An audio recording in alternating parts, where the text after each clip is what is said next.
Hello, Meoni here, and welcome back to another update for Final Fantasy XIV. This is looking at the Cash Shop update for the 25th of October 2022.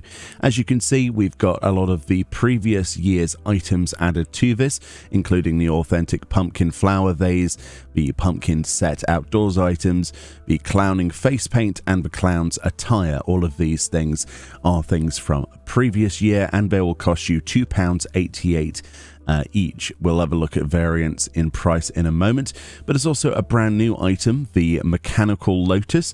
This is something that was previously only available on the, I believe, Chinese or Korean version of the game. It has since made its way over, and it is a floating Lotus mount, as you can see with the images they have given. There's also a small video of this. This is an account-wide mount. It cannot be gifted. The new rules of gifting are in place, unfortunately, so this can't be given through giveaway, so you have to purchase this yourself, and that costs £13.80. So those are the new items. In terms of variance in price in dollars, that makes all of the previous year's items $5 apart from the the face paint is $4 and $24 for the mount, which seems rather high in my opinion. In Japanese yen, that's 2,530 yen for the mount, 550 yen for obviously the glamour and the housing items, and 440 yen for the face paint.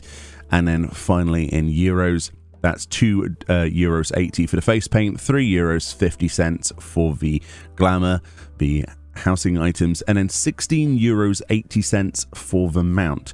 So specifically, not only is the only new item the Mechanical Lotus, as well as these previous years, there's also a sale on as well.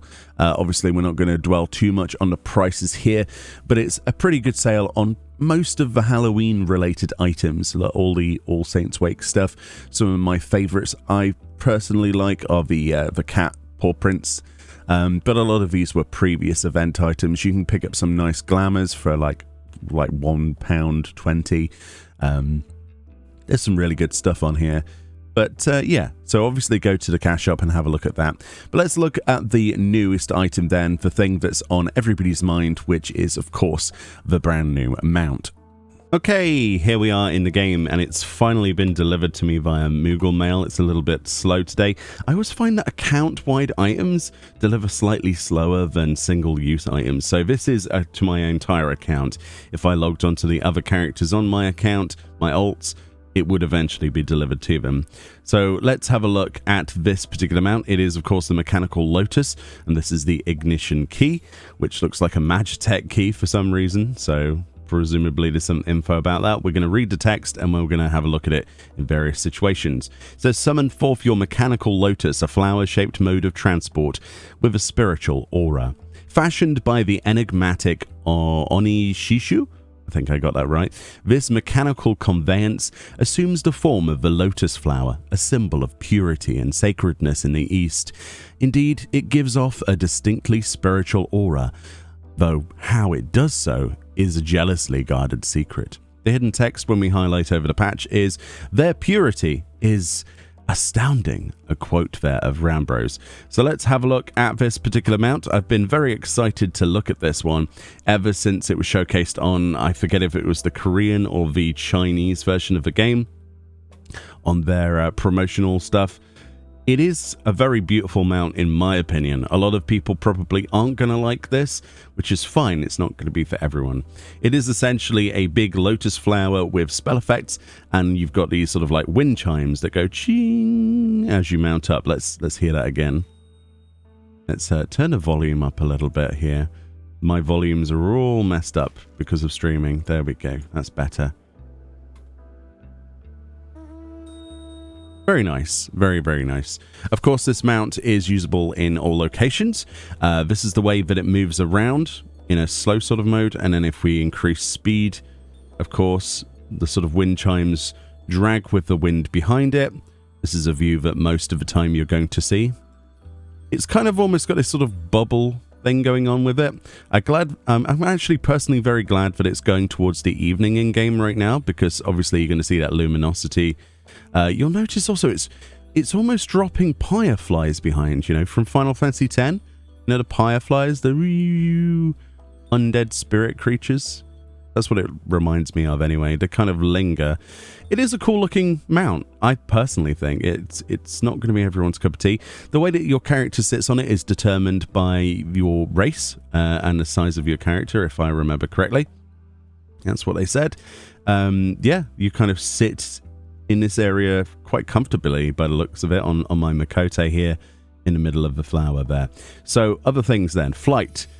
When you take to the skies, obviously you've got this butterfly that's flapping around, and yeah, it flies as you would imagine. Quite similar to how it is on the ground. Yeah. That's its sort of cruising speed. It has a couple of different animations, but nothing too different than the ground level, obviously. Yeah. So it looks fairly much the same regardless. Yeah, it is a nice looking mount. The detail on it is exceptional, I think you'll agree, and it's very pretty. It's very standout. It is nice that this is account wide. Obviously, it makes that, you know, the purchase cost even more doable considering.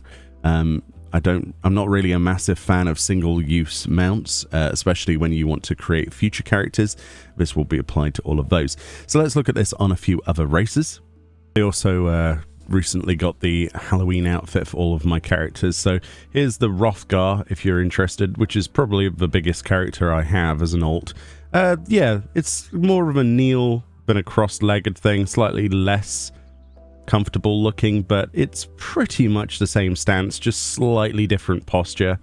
But yeah, the mount is obviously much larger on the larger characters, as you can see. There we go. And then obviously, as you can see, the size difference with the mounts is apparent. So this does scale with the size of your character. So obviously smaller characters are going to look, obviously, you know, just pretty much the same. But, you know, the mount itself has shrunk significantly. It's a tiny little flower on the Lalafell alt here. But yeah, overall, you can just expect minor size differences. The posture is pretty much the same from what I can tell on multiple races. So yeah, it's pretty much across the board just a size change based on the size of your character. Alrighty, the last thing to really look at the mount before we talk about overviews is its music. So this is the mount music, which is fairly generic music, I think you'll agree. This is the original Palace of the Dead theme. They started to use this for like the Fat Cat mount and some of the other cash shop related mounts. So we're not getting anything crazy here.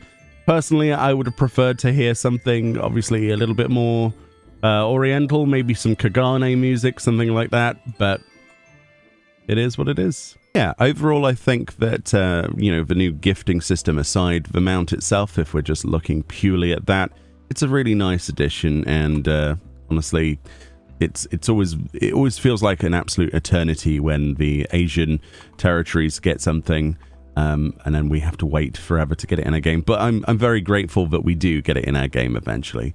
Anyway, let me know what you think about the Lotus flower below. I will, of course, see you all next time. Bye bye. Have a good day.